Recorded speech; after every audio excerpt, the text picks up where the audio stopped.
Chikiti RSS रो स्वागत संचलन कार्यक्रम राष्ट्रीय स्वयंसेवक संघर 100 वर्ष पूर्ति अवसर में सोमवार दिन गंजाम जिला चिकिटी ठारे शताब्दी दिवस पालन कार्यक्रम महासमारोह रे आयोजन होईछि। आयोजित यह कार्यक्रम में चिकिटी महाविद्यालय प्रदर्शक भूविज्ञान विभाग अध्यापक श्री रामशंकर पट्टनायक, मुख्य अतिथि जिला प्रचारक श्री रंजन महाकुड़, मुख्य वक्ता और चिकिटी नगर कार्यवाही व्यवसायी श्री कृष्णचंद्र साहू प्रमुख मंचासीन होइतिले।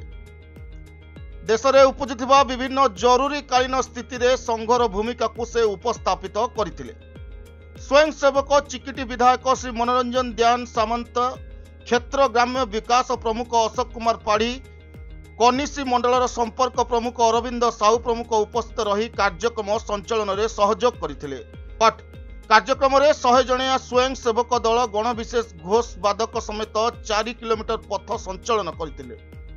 स्वयंसेवक सरस्वती शिशु विद्या मंदिर प्रधानाचार्य गुरुजी गुरुमा माउसी आर्य समाज सदस्य और सेवा संस्थान सदस्य प्रमुख कार्यक्रम में सफल नहीं सहयोग करथिले।